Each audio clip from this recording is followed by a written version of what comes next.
WNBA star player Caitlin Clark should be celebrating being named Times Athlete of the Year, but instead she has mixed emotions. In an interview for the cover story, Clark said, quote, "I want to say I've earned every single thing, but as a white person, there is privilege.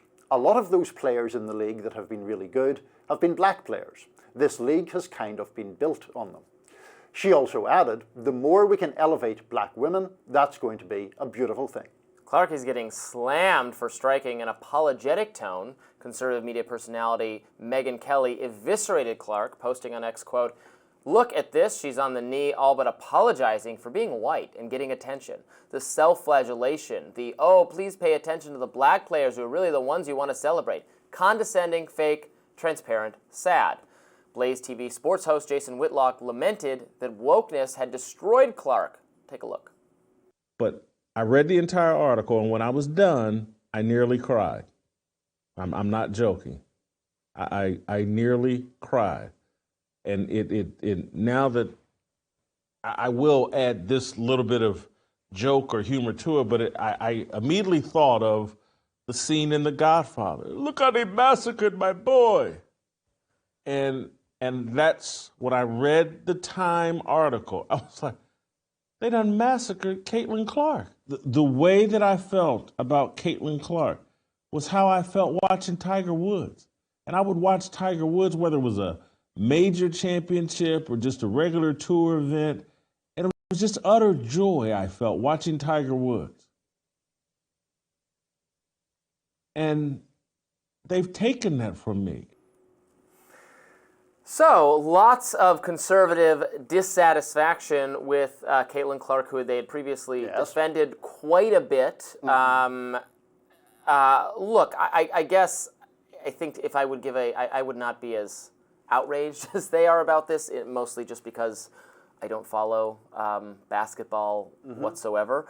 But to describe, to try to undercut one, it was more than being humble, to try to undercut her own achievements and say there's some, like, if I was to point to, like, aspects of our society where I think certainly there is racism involved and there is white people or privilege advantages being had, I absolutely agree with that. I'm not sure I would point to professional basketball as an area where even during much more segregated and racially fraught times, black people have a long history of excelling at terrifically, and that's a good thing and should be uplifted. So I'm not really sure what she's trying to say here, that she had some advantage, but this isn't, I think most people would agree, even people who think racism is a very serious thing still in our society. Is this an area where white people are getting some kind of advantage? I think it is, actually, and let me explain why.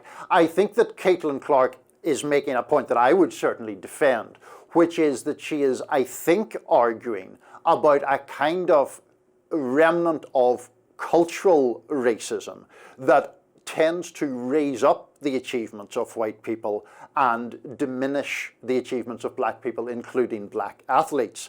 Now, there was another occurrence of this about a decade ago when Serena Williams, who was already plainly the best female tennis player in the world, was earning roughly half in endorsements of what Maria Sharapova, a Russian white blonde tennis player, was earning in those endorsements. And Williams was as magnanimous, I thought, as she could be, saying that if they want to market someone who is white and blonde, that's their choice. But it was obviously a cultural phenomenon that was completely untethered to their ability.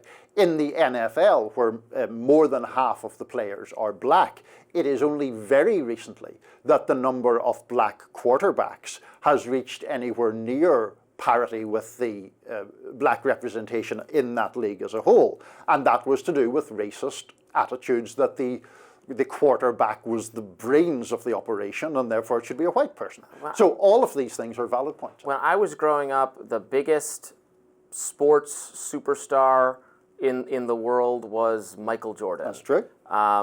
And then there was LeBron James. Yes. And then there was, I have a hard time, I'm sure there are pay disparities and examples of racial prejudice, but the terrific achievements which have been widely celebrated in this category specifically of black Americans is, I think... I don't really accept that argument, Robby, because it is about exceptionalism. Like, people say, for example, the Michael Jordan instance in sports, or referring back to another time in American popular culture before even Jordan, people would say stuff like, if you look back to the 1970s, like Richard Pryor was one of the most famous comedians in the country.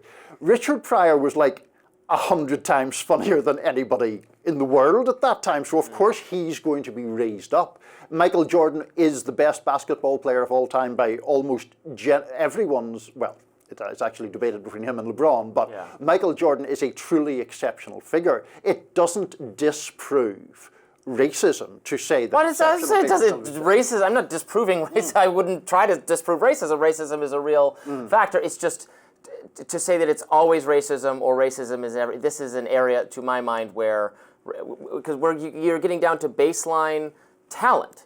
To achievement, and in basketball specifically, black people are overrepresented on the teams, and that's fine to me.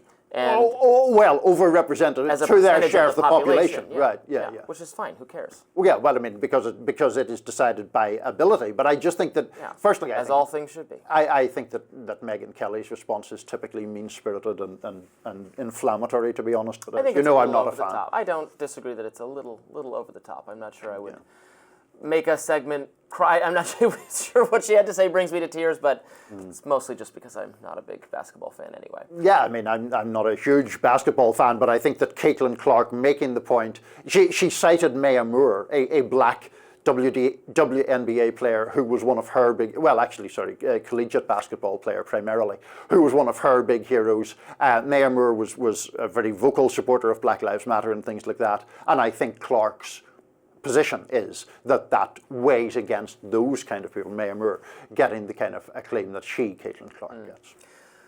Well, in other Time Magazine-related news, President-elect Donald Trump has been named their Person of the Year. This is the second time he was picked for the coveted top spot. He was also Person of the Year in 2016 when he first won the presidency. He reacted prior to ringing the bell at the New York Stock Exchange. Let's watch. Well, thank you very much. This is an honor, a tremendous honor. I brought some of our compatriots along with us. They're going to do a beautiful job for you for the next 4 years. And it's really been something very special. And I have to say, Time Magazine getting this honor for the second time, I think I like it better this time, actually. But we did a good job. We had a great first term, despite a lot of turmoil caused unnecessarily. But the media's tamed down a little bit. They're liking us much better now, I think. If they don't, we'll have to just take them on again, and we don't want to do that. But I do want to thank Time Magazine. I've been on the cover many times. I don't know who has the record, but I can only probably talk well about 25% of the covers. 25% are great. The others I just sort of hide. But it's been an honor, and every time it's an honor, I will tell you. And thank you very much for doing it. And thank the whole group at Time. Really very professional people. Thank you very much. The record, in case you're wondering, does in fact belong to FDR, who was 3 times. I don't think there might have been someone else who's been 3 times. Nobody's been more than 3 times. There's been a couple repeat winners, Churchill, Bush, Obama, I believe, as well, and so on. But Trump, a 2-time winner now. And then one other thing I wanted to mention from his Time interview. So he was interviewed by Time for this. He was asked, this might be of interest to you and some of our readers, he was asked, do you trust Benjamin Netanyahu? And Trump's response was, I don't trust anybody. That is interesting. It is interesting because his position on that conflict has generally seemed very pro-Israel, but has at times veered into interesting areas. And he certainly has expressed, I don't know if dislike would be too strong a word, but he has expressed skepticism about Netanyahu at times in the past. And there we go. I should correct myself because it's his 3rd time, because we were all Person of the Year. You loved the Time you Person of the Year cover. Yes, I do. That is it for our show today. Thank you so much for watching. Be sure to like, share, and subscribe so you never miss any of our content. And for those of you who like to listen while on the go, we're now available anywhere you can get podcasts. Are you on tomorrow as well, Niall? I am indeed. You're working harder than I am this week. You're just into the holidays, Robby, and then that'll be that. Good for you. Tomorrow will be Niall and Amber. You won't want to miss it. See you later.